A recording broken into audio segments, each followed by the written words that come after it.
banyak yang percaya. Jika sesuatu dikurung dalam kaca, maka ancamannya turut terkubur bersama kuncinya. Tapi mereka salah, Annabelle bukan sekadar boneka. Dia bukan hanya kayu, kain dan cat. Dia adalah sangkar untuk sesuatu yang jauh lebih gelap dari neraka itu sendiri. Sesuatu yang tak bisa dibakar, tak bisa dikubur dan tak bisa dilupakan.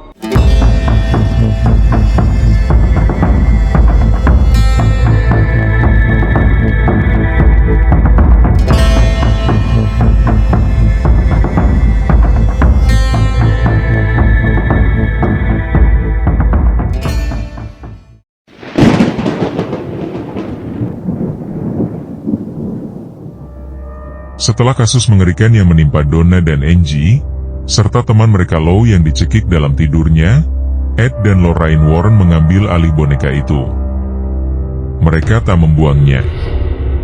Mereka juga tak membakarnya. Karena menurut mereka, kau tak bisa membakar iblis dengan api biasa.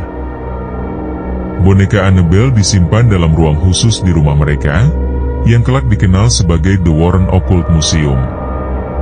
Di dalam museum itu, ratusan benda terkutuk dan berhantu dikumpulkan, tapi hanya satu yang disimpan dalam kotak kaca tertutup rapat dengan segel doa-doa perlindungan.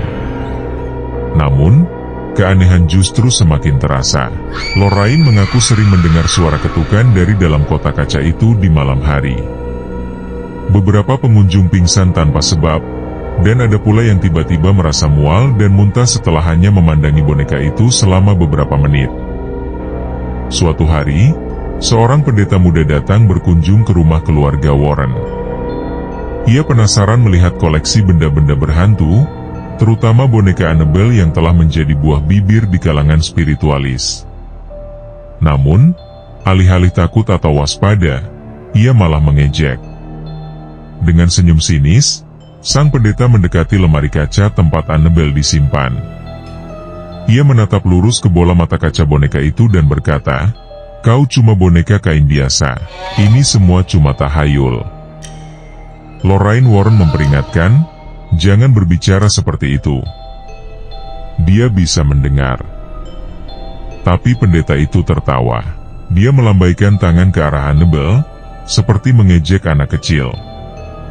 Beberapa jam setelah itu, dalam perjalanan pulang ke rumah, mobil sang pendeta oleng di jalan raya, tanpa ada kendaraan lain di sekitar. Mobilnya meluncur ke pinggir jalan dan menghantam pohon dengan keras. Mobil ringsek.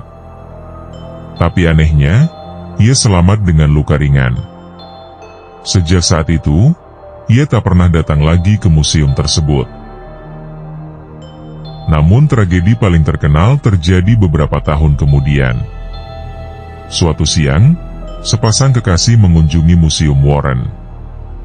Mereka muda, ceroboh dan penuh rasa ingin tahu.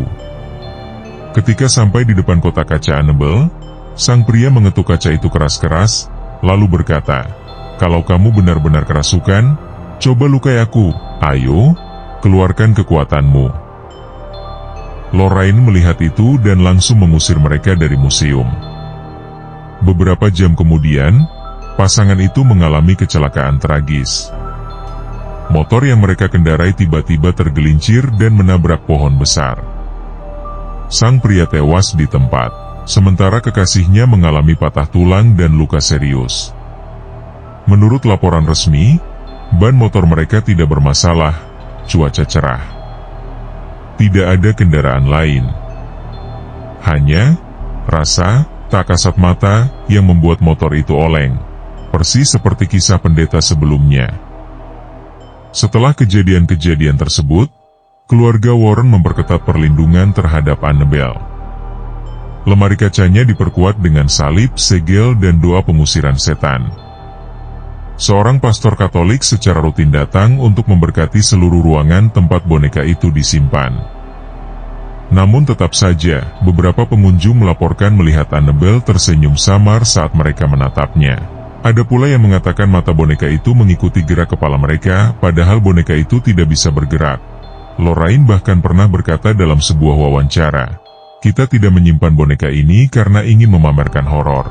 Kita menyimpannya, agar tak ada orang lain yang celaka. Hingga hari ini, Annabelle masih terkunci dalam kotak kaca di museum yang kini dijaga oleh penerus keluarga Warren. Museum itu tertutup untuk umum, dan hanya dibuka secara terbatas. Dan meskipun boneka itu tak bergerak, tak berbicara dan hanya diam di balik kaca, banyak yang percaya bahwa jiwa jahat di dalamnya belum benar-benar tertidur. Beberapa paranormal menyebutnya bukan sekadar boneka berhantu, namun sebenarnya, ia hanyalah bejana iblis yang dikurung dalam wujud benda mati. Jangan pernah memanggil sesuatu yang tidak kamu pahami. Karena saat mereka datang, mereka tak akan kembali diam. Annabelle bukan cerita film, ia nyata dan dia masih di sana, menunggu seseorang untuk membebaskannya.